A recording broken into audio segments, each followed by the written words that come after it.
class, welcome to our module on the self.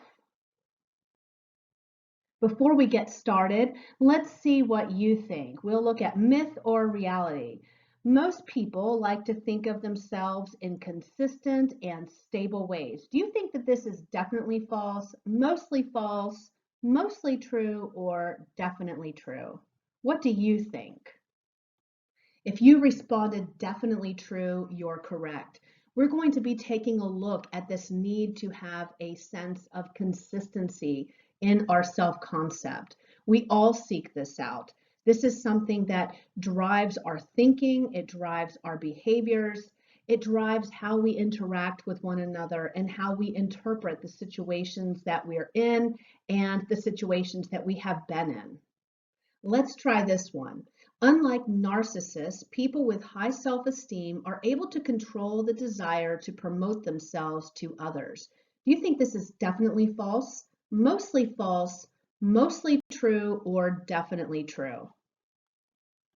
If you selected definitely true, you're right. In this module, we're going to be looking at the difference between being narcissistic and having a high self-esteem. There's a lot of value in having a high self-esteem, but being narcissistic can have a very negative impact on our relationships, our interactions with others, and our life in general. And so we'll be taking a look at the differences between these two. Here's another one. What do you think about this? Most individuals accept responsibility for both their successes and their failures. Sounds true, right? For some of you, you might think that it's true. We like to think of ourselves that way. What do you think? Is this definitely false, mostly true, or definitely true? If you selected definitely false, you're right. We're going to be taking a look at how we each have this tendency to want to accept responsibility for our successes, but not accept responsibility for our failures. And we'll look at what this concept is called, and we'll be taking a look at how this affects our behaviors and our perception of our experiences. Here's another one. What do you think? Criticizing other people's weaknesses is an effective way to build up one's own self-esteem. We've all been around people who do this. I know I have, probably many of you have. What do you think? Is this definitely false, mostly true, or definitely true? If you selected definitely false, you're right. We're going to be taking a look at how we can build our self-esteem, but criticizing other people's weaknesses is not an effective way to build up our own self-esteem. In the first portion of this video, you're going to be learning about the self-concept. You're going to be able to, by the end of this section, identify some key aspects of the self-concept. And you're also going to be able to cite two types of self-discrepancies and describe their effects and ways to cope with them. You're also going to be able to discuss important factors that help form the self-concept and explain how cultural variables like individualism and collectivism influence the self-concept. Who are you? What makes you you? You might answer this with, I'm a mother, I'm a good friend, I'm a brother, I'm a student. Maybe you answer with, I'm really great at my job, or I'm an accomplished musician, or I'm a successful athlete. Other responses might fall into categories of traits like, I'm a kind-hearted person, I'm intelligent and hardworking, I'm laid back.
If you take a look in your textbook at figure 6.1, you'll see Jason's self-concept and Chris's self-concept.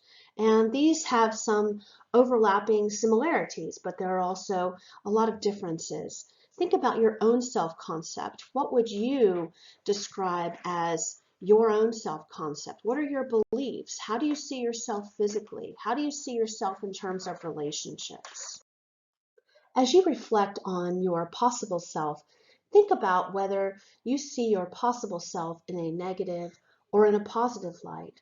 What experiences in your early life have shaped your current view of your possible self? At one point in your life, was your possible self more negative than it is today, or is it more positive than it once was? What current experiences or recent experiences may have affected that? Be sure to read the section in your textbook that describes the research on the important factors that have contributed to your possible self. Individuals have different self-perceptions. They have an actual self, an ideal self, and an ought self. And so sometimes we experience discrepancies between who we are and who we think we ought to be, who we would like to be. And these discrepancies can lead to feelings of discomfort, whether it be feelings of depression or feelings of anxiety. These ideal selves and ought selves are our guides or our standards that we use to organize information and to motivate action. They're related to the specific emotions that are associated with the discrepancy between the actual self and either the ideal or ought self. For example, when your actual self doesn't align with your ideal self, we tend to feel disappointed, sad, or despondent. When our actual self doesn't match our ought self, we typically feel agitated, guilty, distressed, or anxious. Self-discrepency theory was developed in an attempt to answer this question. Why is it that when people are emotionally overwhelmed by tragedies or serious setbacks in their lives, like the death of a loved one, the loss of a job, or the breakup of a marriage or other relationship, some suffer from depression, whereas others suffer from anxiety? Even when the tragic event is the same, people's emotional reactions can be very different. The answer that's proposed by self-discrepency theory is that even when people have the same specific goals, like for example, a senior in high school wanting to go to college, or adults wanting a good marriage, they often vary in how they represent these goals. Some individuals represent their goals or standards, called self-guides in this self-discrepency theory, as hopes or aspirations, ideal self-guides. Other individuals represent their self-guides as duties or obligations, ought self-guides. According to self-discrepency theory, this difference between your ideals and your oughts holds the answer to the mystery of people having different emotional reactions to the same negative life events. If you look at figure 6.2 in your textbook, you'll see the types of self-discrepancies and their effects on emotional states and possible consequences. There are different ways that people cope with self-discrepancies. They might change their behavior to bring it more in line with the ideal or their ought self, or they might blunt their own self-awareness, and they might do this by avoiding situations that increase self-awareness, or as your book suggests, they might abuse alcohol. There are other ways that people might cope with self-discrepancies. Think about how you have coped with self-discrepancies. When we do experience discrepancies, it seems that we can recover by thinking about our own competence in some other related domain or even an unrelated domain. So for example, let's imagine that you go to a job interview and it doesn't go so well. Instead of reflecting on how poorly the job interview went, one way to help you to recover from that negative experience is to think about yourself in other domains and how you're successful. So reflecting on how you're a good friend, or how you've been a really good student, and how you're a hard worker and that's what's helped you to be a good student, or some other domain. Or maybe you've had success in another interview. So when you reflect on these other domains, that can help you to cope with these self-discrepancies.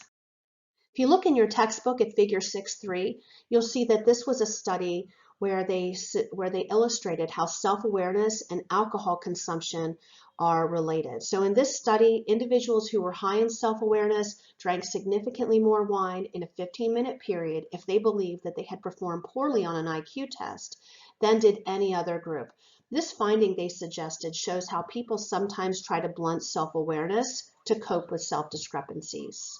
So what we're describing here are what are called upward comparisons and downward comparisons. So this upward comparison happens when we compare ourselves with others who are more capable than we are. And then a downward comparison occurs when we compare ourselves with others who may be less successful at something than we are. So think about this. Leon Festinger's social comparison theory suggests that we compare ourselves to members of a reference group in order to assess our own behavior. In thinking about your own tendencies to engage in social comparison, can you identify different reference groups that you use to assess distinct kinds of behavior? Which reference groups do you use when you're assessing your academic performance or athletic performance or some other area of your life? What does your choice of reference groups tell you about the concept of social comparison?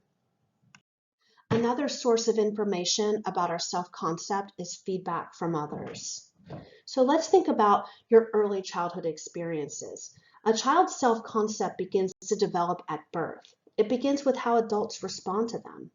Parents and caregivers create a positive emotional bond with an infant through warm and caring interactions. And it's this positive emotional bond with parents and caregivers that promotes a child's healthy self-concept.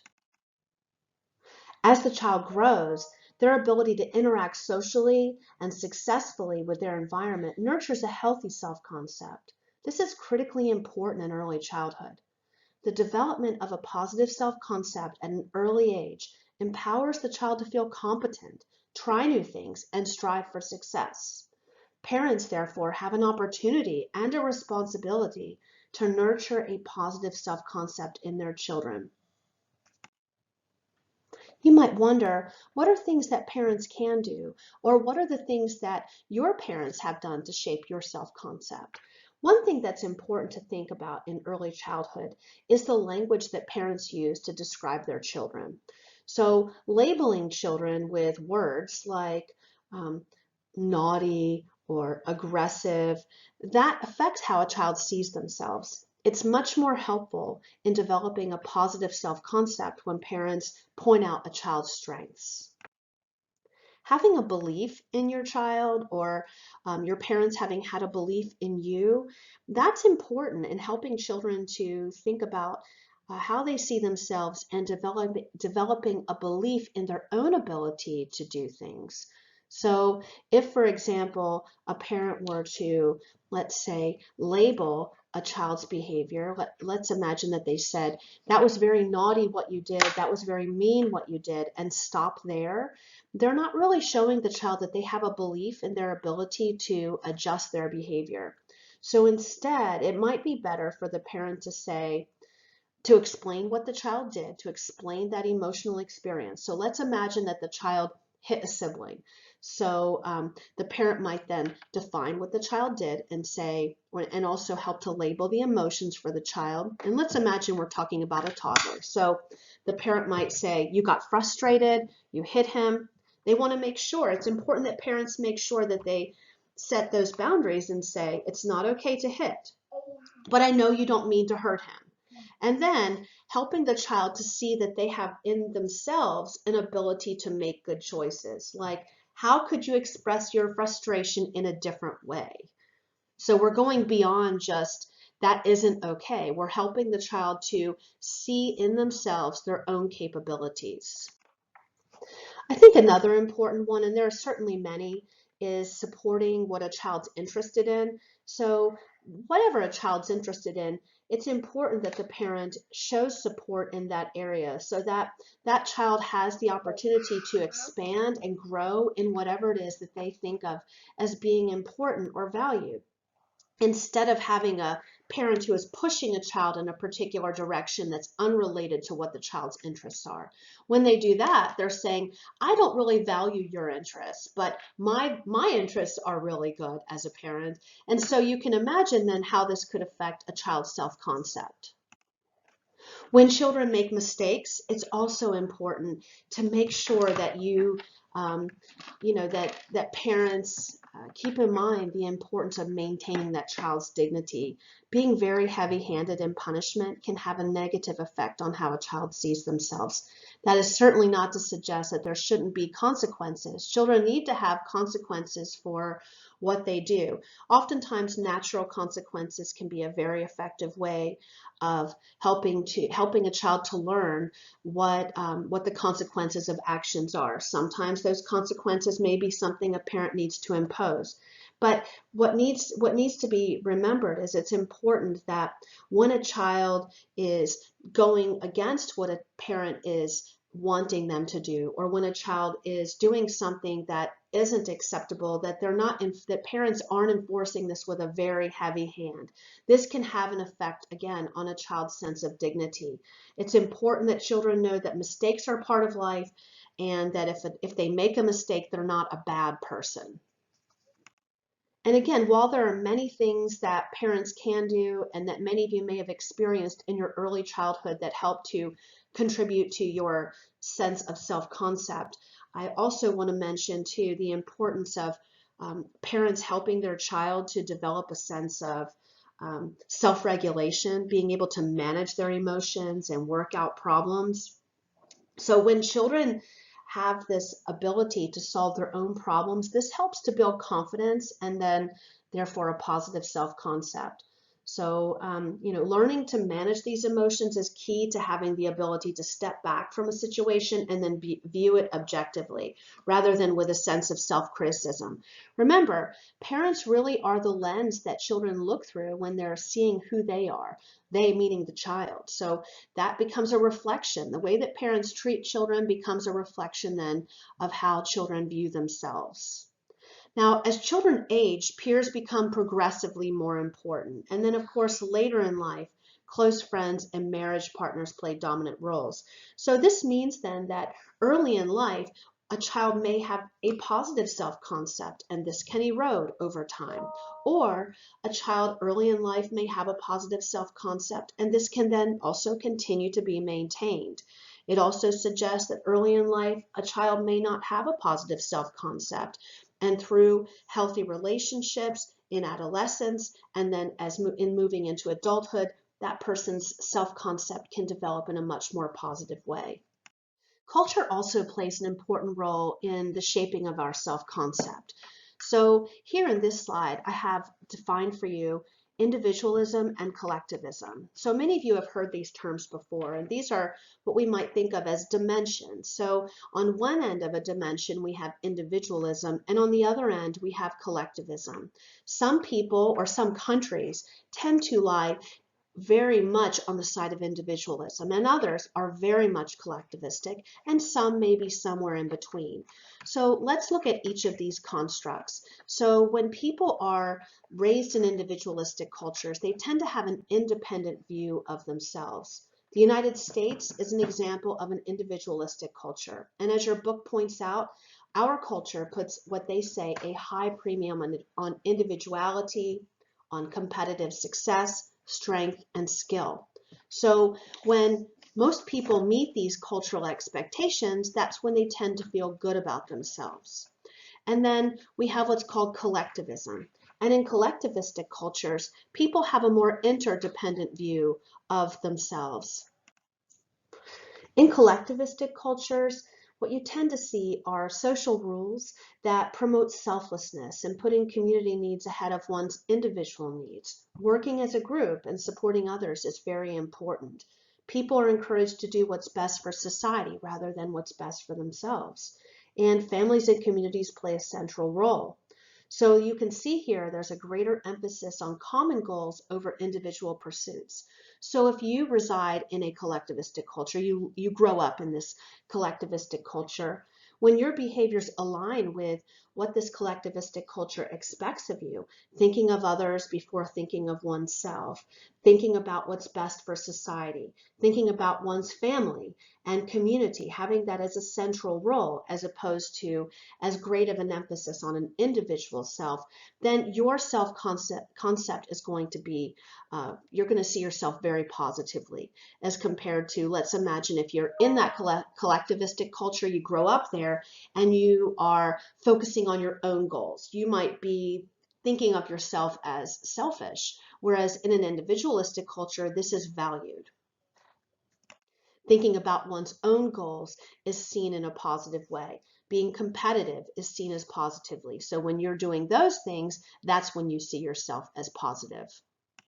If you look at figure 6.5 in your textbook, you'll see here how an individual from a collectivistic culture is more likely to view themselves, which is characterized by the image in B, the interdependent self system. And then you can see with A, this is how someone living in an individualistic culture is more likely to view themselves. Now, remember, these are generalizations. These are not absolutes, but these are important to keep in mind. Many of you are going into helping professions, and I think it's important for you to be aware of this so that when you are working with people who are from different cultural backgrounds, you keep these things in mind. So far, what have you learned? Well, you've learned about the key aspects of the self-concept. You've also learned about two types of self-discrepancies and their effects and ways to cope with them. You've also learned about important factors that help form the self-concept, and you've learned about the influence of individualism and collectivism on the self-concept. In the next video, you're going to be learning about self-esteem and the difference between high self-esteem and narcissism. And you'll also learn about the relationship between narcissism and aggression and the factors that contribute to self-esteem. At the end of all of these videos, you're going to be presented with some practice questions. But as always, please don't hesitate to let me know what questions you have.